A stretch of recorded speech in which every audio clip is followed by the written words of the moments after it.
ಜಲಜ್ಯೇಷ್ಠನಿಭಾಕಾರಂ ಜಗದೀಶಪರಾಶ್ರಯಂ ಜಗತೀತಲವಿಖ್ಯಾತಂ ಜಗನ್ನಾಥಗುರುಂ ಭಜೆ. ಹರಿಕಥಾಮೃತಸಾರ ಗುರುಗಳ ಕರುಣದಿಂದಾಪನಿತು ಪೇಳುವೆ, ಪರಮ ಭಗವದ್ಭಕ್ತರಿಡನಾದರದಿ ಕೇಳುವುದು.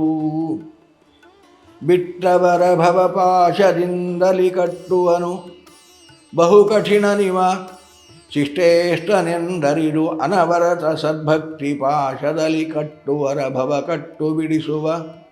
ಸಿಟ್ಟಿನವ ನಿಮನಲ್ಲ ಕಾಮದ ಕೊಟ್ಟು ಕಾವನು ಸಕಲ ಸೌಖ್ಯವನು ಇಹ ಪರಂಗಳಲ್ಲಿ. ಒಂದು ವಿಲಕ್ಷಣವಾದ ರೀತಿಯಲ್ಲಿ ಭಗವಂತನ ಚಿಂತನೆಯನ್ನು ಕೊಡ್ತಾರೆ ದಾಸರಲ್ಲಿ.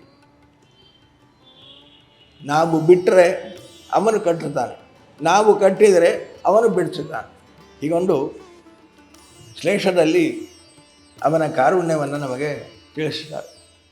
ಬಿಟ್ಟವರ ಭಗವಂತನನ್ನು ನಾವು ಬಿಟ್ಟರೆ, ಭಗವಂತನಿಂದ ನಾವು ವಿಮುಖರಾದರೆ, ಭಗವಂತನಿಗೆ ಬೆನ್ನು ಹಾಕಿ ನಾವು ಹೊರಟರೆ, ಭಗವಂತನ ವಿಸ್ಮೃತಿ ನಮಗೆ ಬಂದರೆ ಭವಪಾಶದಿಂದಲೇ ಕಟ್ಟುವನು. ನಮ್ಮನ್ನು ಈ ಸಂಸಾರದ ಹಗ್ಗದಲ್ಲಿ ಕಟ್ಟುತ್ತಾನವು. ಅವನನ್ನು ನಾವು ಬಿಟ್ಟರೆ ನಮ್ಮನ್ನು ಸಂಸಾರದ ಹಗ್ಗದಲ್ಲಿ ಕಟ್ಟಿ ಹಾಕ್ತಾನೆ. ಬಿಟ್ಟವರ ಭವಪಾಶದಲ್ಲಿ, ಈ ಸಂಸಾರದ ಹಗ್ಗದಲ್ಲಿ, ಸೂತ್ರದಲ್ಲಿ ನಮ್ಮನ್ನು ಕಟ್ಟಿ ಹಾಕ್ತಾನೆ. ಇನ್ನು ಸದ್ಭಕ್ತಿ ಪಾಶದಲ್ಲಿ ಕಟ್ಟುವರ, ಭಕ್ತಿಯಿಂದ ನಾವು ಅವನನ್ನು ಕಟ್ಟಿ ಹಾಕಿದರೆ, ಭಕ್ತಿ ಪಾಶದಲ್ಲಿ ನಾವು ಅವನನ್ನು ಕಟ್ಟಿ ಹಾಕಿದರೆ ಭವ ಕಟ್ಟು ಬಿಡಿಸುವ. ನಮ್ಮ ಸಂಸಾರದ ಈ ಬಂಧನ ಬಿಡಿಸಿಕೊಳ್ಳಲಿಕ್ಕೆ ಸಾಧ್ಯವಿಲ್ಲದ ದುರ್ಘಟವಾಗಿರತಕ್ಕಂತಹ ಸಂಸಾರ ಬಂಧನ ನಮಗೇನಿದೆ, ನಾವು ಭಕ್ತಿಯ ಪಾಶದಿಂದ ಅವನನ್ನು ಕಟ್ಟಿದರೆ ನಮ್ಮ ಈ ಸಂಸಾರದ ಪಾಶವನ್ನು ಅವನು ಬಿಡಿಸ್ತಾನೆ. ಅವನನ್ನು ಕಟ್ಟಿದರೆ ನಮ್ಮ ಕಟ್ಟನ್ನು ಬಿಡಿಸ್ತಾನೆ, ನಾವು ಬಿಟ್ಟರೆ ನಮ್ಮನ್ನು ಕಟ್ಟುತ್ತಾನೆ ಅನ್ನುವಂತೆ ಆಶ್ಚರ್ಯ ವಿಲಕ್ಷಣವಾಗಿ ಅವನ ಚರಿತ್ರೆಯನ್ನು ಹೇಳ್ತಾರೆ. ಬಿಟ್ಟವರ ಭವಪಾಶದಿಂದಲೇ ಕಟ್ಟುವನು ಬಹು ಕಠಿಣ ನಿವ ಅಂತಾರೆ. ಸುಲಭನೋ ಹರಿ ಅಂತ ಹಿಂದೆ ಹೇಳಿದ್ರು. ಸುಲಭನೋ ಹರಿ ತನ್ನವರ ನರಗಳಿಗೆ ಬಿಟ್ಟಗಲನು ರಮಾಧವನ ಒಲಿಸಲರಿಯರೆ ಪಾಮರರು ಬಳಲುವರು ಭವರೊಳಗೆ ಅಂತ ಎರಡನೆಯ ಸಂಧಿಯ ಪ್ರಾರಂಭದಲ್ಲಿ ಸುಲಭನೋ ಹರಿ ಅಂತ ಉದ್ಗಾರ ತೆಗೆದ ದಾಸರು ಕಾರುಣ್ಯವನ್ನು ಹೇಳ್ತಾ ಇಲ್ಲಿ ಅಂತಾರೆ ಬಹು ಕಠಿಣ ನಿವ ಅಂತ. ಅಲ್ಲೇ ಕರುಣಾಶಾಲಿ ಅಂತ ಹೇಳಬೇಕು, ಬಹು ಕಠಿಣ ನಿವ ಅಂತ ಹೇಳಬೇಕು. ಅವನ ಕಾರುಣ್ಯ ಹೇಳಲಿಕ್ಕೆ ಹೊರಟವರು ಇದ್ದಕ್ಕಿದ್ದಂಗೆ ಹೀಗೆ ಧಾಟಿಯನ್ನೇ ಬದಲಿ ಮಾಡಿಬಿಡ್ತಾರೆ. ಬಹು ಕಠಿಣ ನಿವ, ಬಹಳ ಕಠಿಣ. ಇದು ಅರ್ಥ ಮಾಡಿಕೊಳ್ಳಿ. ಭಗವಂತ ಕಠಿಣ ಯಾಕೆ? ಕಠಿಣ ಅಂದರೆ ಅವನ ಕರುಣೆ ಅಲ್ಲ, ಅವನಿಗೆ ಕರುಣೆ ಇಲ್ಲವೋ ಅನ್ನಿಸ್ತದೆ. ಎಲ್ಲಿ ಕಾರುಣ್ಯ ಇರ್ತದೋ ಅಲ್ಲೇ ಕಾಠಿಣ್ಯ ಇರ್ತದೆ ಅಂತ ಇದು ಅಭಿಪ್ರಾಯವನ್ನು ನಾವು ತಿಳ್ಕೋಬೇಕು. ಈಗ ಸತ್ಯ ಯಾವಾಗಲೂ ನಿಷ್ಠುರವಾಗಿರುವುದು. ಮಕ್ಕಳು ಶಾಲೆಗೆ ಹೋಗದೇ ಇರುವಾಗ ತಂದೆ ತಾಯಿಗಳು ಕಠಿಣವಾಗಿ ನಡ್ಕೋತಾರೆ, ಕಠಿಣ ಕ್ರಮ ತಗೋತಾರೆ. ನೀನು ಹೋಗದೇ ಇದ್ದರೆ ನಿನಗೆ ಊಟಕ್ಕೆ ಹಾಕಲ್ಲ, ನೀನು ಹೋಗದೇ ಇದ್ದರೆ ಬೆನ್ನಿಗೆ 2 ಬಾರಿಸ್ತೇನೆ, ಹೀಗೆಲ್ಲ ಕಠಿಣವಾಗಿ ನಡ್ಕೋತಾರೆ. ನೋಡ್ರಿ, ಆ ಕೂಸನ್ನು ಕೊಟ್ಟದೆ ನಮ್ಮ ತಂದೆ ತಾಯಿಗಳಿಗೆ ನನ್ನ ಮೇಲೆ ಪ್ರೀತಿ ಇಲ್ಲ, ಬಹಳ ಕಠಿಣವಾಗಿ ನಡ್ಕೋತಾರೆ, ನನ್ನನ್ನು ಶಿಕ್ಷಿಸ್ತಾರೆ ಅಂತ ಮಗು ತಿಳ್ಕೊತದೆ. ನಿಜವಾಗಿ ಅವರು ಕಾಠಿಣ್ಯವೋ ತಂದೆ ತಾಯಿಗಳಲ್ಲಿ ಅಲ್ಲ, ಮಗುವಿಗೆ ಹಾಗೆ ಅನ್ನಿಸ್ತದೆ. ಆದರೆ ಅವರು ಕಠಿಣವಾಗಿ ಶಿಕ್ಷಿಸುವಲ್ಲಿ ಅದರ ಹಿನ್ನೆಲೆಯಲ್ಲಿ ಅಂತಃಕರಣ ಇದೆ. ನಮ್ಮ ಮಗು ಶಾಲೆಗೆ ಹೋಗಬೇಕು, ಅದು ಜಾಣನಾಗಬೇಕು, ಒಳ್ಳೆಯ ವಿದ್ಯಾವಂತನಾಗಬೇಕು, 4 ಜನರಲ್ಲಿ ಅವನು ಕೀರ್ತಿಶಾಲಿಯಾಗಿ ಬಾಳಬೇಕು ಅನ್ನುವ ಅಂತಃಕರಣ ಒಳಗೆ ಇದ್ದದ್ದರಿಂದ ಆ ಅಂತಃಕರಣ ಮೂಲಕ ಶಾಲೆಗೆ ಹೋಗಬೇಕು ಅನ್ನುವಲ್ಲಿ ಒತ್ತು ಕೊಟ್ಟು ಹೋಗದೇ ಇರುವಾಗ ಕಠಿಣರಾಗಿ ವರ್ತಿಸ್ತಾರೆ ಹೊರತು ಆ ಕಾಠಿಣ್ಯದ ಹಿನ್ನೆಲೆಯಲ್ಲಿ ಇದ್ದದ್ದು ಕಾರುಣ್ಯ ಅಲ್ಲವಾ? ಹಾಗೆ ಭಗವಂತ ಒಮ್ಮೊಮ್ಮೆ ಕಷ್ಟಗಳನ್ನು, ದಾರಿದ್ರ್ಯಗಳನ್ನು ಭಕ್ತರಿಗೂ ಕೊಟ್ಟು ಬಿಡ್ತಾನೆ. ಭಗವಂತ ಬಹಳ ಕಠಿಣ, ಇವ ಅನುಗ್ರಹ ಮಾಡುವವನಲ್ಲ, ಭಕ್ತರನ್ನೇ ಪರೀಕ್ಷೆ ಮಾಡ್ತಾನೆ, ಭಕ್ತರಿಗೆ ದಾರಿದ್ರ್ಯ ಕೊಡ್ತಾನೆ ಅನ್ನುವಂತೆ ಅನೇಕ ಜನ ಉದ್ಗಾರ ತೆಗೆಯೋದು ಇರ್ತದೆ. ಅದಕ್ಕೆ ದಾಸರಂತಾರೆ ಬಹು ಕಠಿಣ ನಿವ ಅಂದರೆ ಅವನು ತೋರಿಸುವ ಆ ವ್ಯಾಪಾರದಲ್ಲಿ ಹಿನ್ನೆಲೆಯಲ್ಲಿ ಕಾರುಣ್ಯವನ್ನು ಚಿಂತನೆ ಮಾಡಿರಿ. ಸುಧಾಮನ ಚರಿತ್ರೆ ಕೇಳುವಾಗ ಒಪ್ಪಿಡಿ ಅವಲಿಗೆ ಒಲಿದ ಅಂತಂದು ಹೇಳಿ ಅಲ್ಲಿ ನೋಡುವಾಗ ಇಟ್ಟಿಕಲ್ಲನು ಆ ಪದ್ಯವನ್ನು ನೋಡುವಾಗ ಸುಧಾಮನ ಚರಿತ್ರೆ ನಾವು ಕೇಳಿದ್ವಿ. ಅವಲಿಗೆ ಅಖಿಲಾರ್ಥ ಎಲ್ಲ ಇಷ್ಟಾರ್ಥಗಳನ್ನು ಕೊಟ್ಟ ಅನ್ನುವಲ್ಲಿ ಭಗವಂತನ ಮಾತೃವಾತ್ಸಲ್ಯದ ಕಥೆಯನ್ನು ನಾವು ಚಿಂತನೆ ಮಾಡಿದ್ವಿ. ಅದನ್ನೇ ನಾವಿಲ್ಲಿ ತಿಳ್ಕೋಬೇಕು. ಭಗವಂತ ಸುಧಾಮನಿಗೆ ಕೊಡಲಿಲ್ಲ, ಮೊದಲು ಅಪಾರವಾದ ದಾರಿದ್ರ್ಯವನ್ನು ಅನುಭವಿಸಿದ. ಆಮೇಲೆ ಅವನು ಅಪಾರವಾಗಿ ಕೊಟ್ಟ. ಅವನಿಗೆ ಹೇಗೆ ಪರೀಕ್ಷೆ ಮಾಡಿದ, ಅದರ ಹಿನ್ನೆಲೆಯಲ್ಲಿ ಅವನ ಕಾರುಣ್ಯ ಹೇಗಿತ್ತು ಅನ್ನುವುದನ್ನು ಅಲ್ಲಿ ನಾವು ಚಿಂತನೆ ಮಾಡಿದೆವು. ಅದನ್ನು ಇಲ್ಲಿ ನಾವು ಸ್ಮರಣೆ ಮಾಡಬೇಕು. ಭಗವಂತ ಕಠಿಣನಲ್ಲ. ಮೇಲುನೋಟಕ್ಕೆ ನಮಗೆ ಸಿಗಬೇಕಾದ್ದು ಸಿಗದೇ ಇರುವಾಗ ಅವನು ಕಠಿಣ, ನಮಗೆ ಕೊಡಲಿಲ್ಲ ಅಂತ ಅನ್ನಿಸ್ತದಾದರೂ ಕೂಡ ಕೊಡದೇ ಇರುವಲ್ಲಿಯೇ ನಮಗೆ ಹಿತವಿರ್ತದೆ ಅನ್ನುವ ಕಲ್ಪನೆ ಮಾಡಿದಾಗ ಕೊಡದೇ ಇದ್ದದ್ದೇ ನಮಗೆ ಕರುಣೆ, ಕೊಟ್ಟದ್ದು ಕರುಣೆ, ಕೊಡದೇ ಇರುವುದು ಕರುಣೆ. ಪ್ರಹ್ಲಾದರಾಜರು ಬಲಿಚಕ್ರವರ್ತಿಯ ವಿಚಾರದಲ್ಲಿ ಇದನ್ನು ಪ್ರಾರ್ಥನೆ ಮಾಡ್ತಾರೆ ನೋಡಿ. ತ್ವಯೈವ ದತ್ವಂ ತ್ವಯೈವ ಅಪಹೃತಂ. ಬಲಿಚಕ್ರವರ್ತಿ ಅವನಿಗೆ 3 ಲೋಕದ ರಾಜ್ಯವನ್ನು ಭಗವಂತ ಕೊಟ್ಟ. ಮುಂದೆ ವಾಮನನಾಗಿ ಅವತಾರ ಮಾಡಿ ತಾನೇ ಕಸಗೊಂಡಾಗ ಪ್ರಹ್ಲಾದರಾಜರು ಸ್ತೋತ್ರ ಮಾಡ್ತಾರೆ, ಅಂದು ಕೊಟ್ಟದ್ದೇ ಅನುಗ್ರಹ, ಇಂದು ಕಸಿದುಕೊಂಡದ್ದೇ ಅನುಗ್ರಹ. ನೋಡಿ, ಕಸಿದುಕೊಂಡಾಗ ಅನುಗ್ರಹ ಅಂತಾರೆ ಏನು ಯಾರು.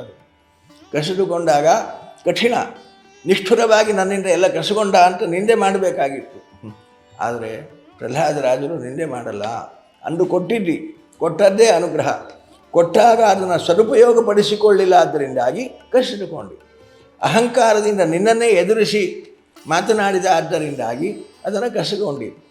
ಆಗ ಕೊಟ್ಟದ್ದೇ ಅನುಗ್ರಹ, ಈಗ ಅಹಂಕಾರ ಕಳೆಯಲಿಕ್ಕಾಗಿ ಕಸಿದುಕೊಂಡದ್ದೇ ದೊಡ್ಡ ಅನುಗ್ರಹ ಅನ್ನುವಂತೆ ಪ್ರಹ್ಲಾದರಾಜರು ಸ್ತೋತ್ರ ಮಾಡಿದ್ದನ್ನು ಅಷ್ಟಮಸ್ಕಂದದಲ್ಲಿ ನಾವು ನೋಡ್ಬೋದು. ಹಾಗೆ ಭಗವಂತ ಬಹು ಕಠಿಣ ನಿವ ಅಂದರೆ ಆ ಕಾಠಿಣ್ಯದ ಹಿನ್ನೆಲೆಯಲ್ಲಿ ಅಪಾರವಾದ ಕಾರುಣ್ಯ ಉಂಟು, ಭಕ್ತ ವಾತ್ಸಲ್ಯ ಉಂಟು ಅನ್ನೋದನ್ನು ನಾವು ಚಿಂತನೆ ಮಾಡಬೇಕು.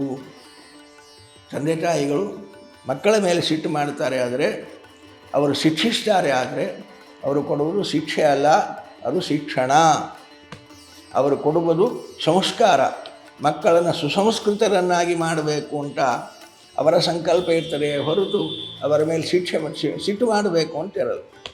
ಅದರಿಂದ ಮುಂದೆ ಹೇಳ್ತಾರೆ, ಸಿಟ್ಟಿನವನಿವನಲ್ಲ. ಇವನು ಕಠಿಣನಾಗಿದ್ದಾನೆ ಅಂದರೆ ಇವನು ಸಿಟ್ಟಿನಿಂದ ಕಠಿಣ ಆದ ಅಂತಲ್ಲ. ಸಂಸ್ಕಾರ ಕೊಡುವುದಕ್ಕೋಸ್ಕರವಾಗಿ, ಇವರನ್ನು ತಿದ್ದುವುದಕ್ಕೋಸ್ಕರವಾಗಿ, ಇವರು ಇನ್ನೊಮ್ಮೆ ಈ ತಪ್ಪು ಮಾಡದೇ ಇರಲಿ ಅನ್ನುವುದನ್ನು ತಿಳಿಸುವುದಕ್ಕೋಸ್ಕರವಾಗಿ ಕಠಿಣನಂತೆ ತಾನು ವರ್ತಿಸ್ತಾನೆಯೇ ಹೊರತು ಅಲ್ಲಿ ಕಾಠಿಣ್ಯ ಇಲ್ಲ, ಅವನಲ್ಲಿ ಸಿಟ್ಟಿಲ್ಲ. ತಂದೆ ತಾಯಿಗಳು ಸಿಟ್ಟು ತೋರಿಸ್ತಾರೆ ಮಕ್ಕಳಿಗೆ, ಆದರೆ ಆ ಸಿಟ್ಟು ಎಂಥದ್ದು ನೈಜವಾದದ್ದಲ್ಲ. ಆ ಸಿಟ್ಟಿನ ಹಿನ್ನೆಲೆಯಲ್ಲಿ ಅಂತಃಕರಣ ಇರುತ್ತದೆ. ಅವರಿಗೊಂದು ಒಳ್ಳೆಯ ಸಂಸ್ಕಾರ ಕೊಡಬೇಕು, ಸುಸಂಸ್ಕೃತರಾಗಬೇಕು. ಅವರು ಸಂಸ್ಕಾರ ಅದು ಕೊಡಬೇಕಾದರೆ ಕಾಠಿಣ್ಯ ಉಂಟು. ಈಗ ದೇವಾಲಯದಲ್ಲಿ ಒಂದು ಒಳ್ಳೆಯ ಪ್ರತಿಮೆಗೆ ಪಂಚಾಮೃತ ಮಾಡ್ತಾರೆ, ಒಳ್ಳೆಯ ವಸ್ತ್ರಗಳನ್ನು ತೊಡಿಸ್ತಾರೆ, ಒಳ್ಳೊಳ್ಳೆ ಆಭರಣಗಳನ್ನು ಹಾಕ್ತಾರೆ, ಕಿರೀಟ ಕೇಯೂರಗಳನ್ನು ಹಾಕ್ತಾರೆ, ಧೂಪ ದೀಪಗಳನ್ನು ಬೆಳಗುತ್ತಾರೆ, ನೈವೇದ್ಯಾದಿಗಳನ್ನು ಸಮರ್ಪಣೆ ಮಾಡ್ತಾರೆ. ಆ ಪ್ರತಿಮೆ ಪೂಜೆಗೊಳ್ಳುವ ಪ್ರತಿಮೆ, ಅದಕ್ಕೆ ಆ ಅರ್ಹತೆ ಬರಬೇಕಾದರೆ ಅದು ಎಷ್ಟು ಸಂಸ್ಕಾರವನ್ನು ಹೊಂದಿರ್ತದೆ ಅನ್ನೋದನ್ನು ನೋಡಬೇಕು. ಎಷ್ಟು ಉಳಿಪೆಟ್ಟು ತಿಂದಿರ್ತದೆ ಅದು. ಶಿಲ್ಪಿ ಆ ಪ್ರತಿಮೆ ಮಾಡುವಾಗ ಎಷ್ಟು ಉಳಿಪೆಟ್ಟು ಕೊಟ್ಟಿರ್ತಾನೆ ಅದಕ್ಕೆ. ಉಳಿಪೆಟ್ಟು ತಿಂದಿರ್ತಾರೆ, ಅದರಿಂದಾಗಿ ಆ ಸಂಸ್ಕಾರ ಪಡೆದು ಸುಸಂಸ್ಕೃತವಾದ ಪ್ರತಿಮೆಯಾಗಿ ನಿಂದಿರ್ತಾರೆ, ಅದರಿಂದಾಗಿ ಅದು ಪೂಜೆಗೊಳ್ಳುತ್ತದೆ. ಸಂಸ್ಕಾರ ಅದು ಉಳಿಪೆಟ್ಟು ತಿನ್ನುವಾಗ ಕಠಿಣ, ನೋಡಲಿಕ್ಕೆ ಕಠಿಣ, ಆದರೆ ಅದರ ಹಿನ್ನೆಲೆಯಲ್ಲಿ ಇದು ಪೂಜೆಗೊಳ್ಳಬೇಕು, ಇದು ಪೂಜೆಗೆ ಯೋಗ್ಯವಾದ ಪ್ರತಿಮೆ ಆಗಬೇಕು, ಇದು ಜಗತ್ತಿನಿಂದ ಒಂದೇವಾಗಬೇಕು ಅನ್ನುವ ಅಂತಃಕರಣ ಇದ್ದು ಅದನ್ನು ಹೊಡಿತಾನೆ ಹೊರತು ಇದು ಹಾಳಾಗಿ ಹೋಗಲಿ ಅಂತ ಉಳಿಪೆಟ್ಟು ಕೊಡೋದಲ್ಲ ಅಲ್ವಾ. ಹಾಗೆ ಭಗವಂತ ತಂದೆ ತಾಯಿಗಳಾಗಲಿ ಭಗವಂತ ಆಗಲಿ ಕಠಿಣವಾಗಿ ಒಮ್ಮೊಮ್ಮೆ ನಡ್ಕೊಂಡಂತೆ ಕಾಣ್ತದೆ. ಆದರೂ ಕೂಡ ಆ ಕಾಠಿಣ್ಯದ ಹಿನ್ನೆಲೆಯಲ್ಲಿ ಸಿಟ್ಟಿರೋದಿಲ್ಲ. ಸಿಟ್ಟಿನವನು ಇವನಲ್ಲ, ಸಿಟ್ಟಿರೋಲ್ಲ. ಅವನು ನಮಗೆ ಸಂಸ್ಕಾರವನ್ನು ಕೊಡ್ತಾ ಇರ್ತಾನೆ. ಅದೇ ಏಟು ಚಿನ್ನದ ಉಳಿಪೆಟ್ಟು ಹೆಚ್ಚು ಚಿನ್ನದ ಕೆಲವು ಪ್ರತಿಮೆಗಳುಂಟು. ಅವನ ದ್ವಾರಪಾಲಕರನ್ನಾಗಿ ಮಾಡುತ್ತಾರೆ. ಅದಕ್ಕೆ ಪಂಚಾಮೃತವೂ ಇಲ್ಲ, ದೀಪಧೂಪವೂ ಇಲ್ಲ, ನೈವೇದ್ಯ ಅಲಂಕಾರಗಳು ಇಲ್ಲ, ಏನಿಲ್ಲ. ದ್ವಾರಪಾಲಕರಾಗಿ ನಿಂತಿರ್ತಾರೆ. ಆದರೂ ಹೋಗುವವರು ಕೈ ಆಳಿಸಿ ಕಣ್ಣಿಗೆ ಹಚ್ಚಿಕೊಂಡು ಹೋಗ್ತಾರೆ. ಇಷ್ಟೇ ಗೌರವ. ಅದಕ್ಕಿಂತ ಇನ್ನೂ ಕೆಲವು ಕಲ್ಲುಗಳಿರ್ತಾವೆ. ಅವನ್ನು ಹಾಸುಗಲ್ಲಾಗಿ ಮೆಟ್ಲಿಗೆ ಹಾಕ್ತಾರೆ. ಎಲ್ಲರೂ ತೊಳ್ಕೊಂಡು ಹೋಗೋದು. ಅದಕ್ಕೆ ಸಂಸ್ಕಾರವೇ ಇಲ್ಲ. ಉಳಿಪೆಟ್ಟು ನಾನು ತಿನ್ನಲ್ಲ ಅಂತ ಅದು ಬಿಟ್ಟು ಅದನ್ನು ಮೆಟ್ಟಿಲನ್ನು ಕಲ್ಲಾಗಿ ಮಾಡಿ ಹಾಕಿ ಎಲ್ಲರೂ ತುಳಿಯೋದು ಇಷ್ಟೇ. ಹಾಗೆ ಯಾರು ಹೆಚ್ಚು ಉಳಿಪೆಟ್ಟು ತಿಂತಾರೋ ಅವರು ಪೂಜನೀಯರಾಗ್ತಾರೆ.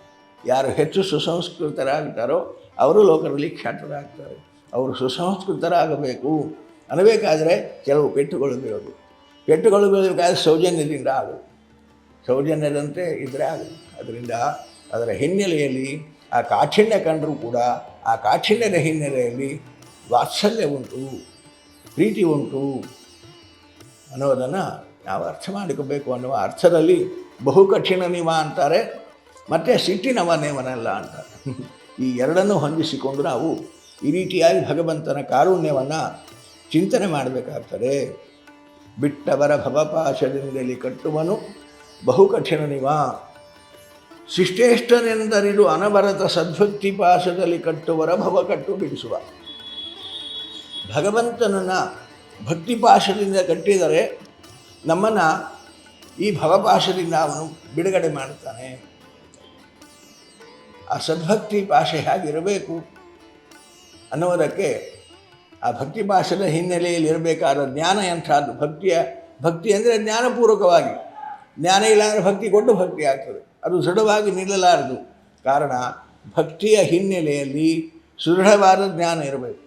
ಎಂತಹ ಜ್ಞಾನ ಇರಬೇಕು ಅಂದರೆ ಶಿಷ್ಟೇಷ್ಟನೆಂದು ಅರಿದು ಅನವರತ ಎರಡು ವಿಶೇಷಣಗಳನ್ನು ಕೊಡ್ತಾರೆ.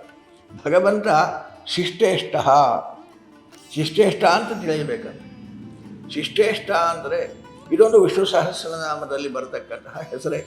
ಶಿಷ್ಟೇಷ್ಟ ಶಿಖಂಡಿ ನಹುಷೋ ವೃಷಃ ಅಂತ ಶಿಷ್ಟೇಷ್ಟ ಅಂತ ವಿಷ್ಣು ಸಹಸ್ರನಾಮದಲ್ಲಿ ಬರತಕ್ಕಂತಹ ಭಗವಂತನ ಹೆಸರಿದೆ.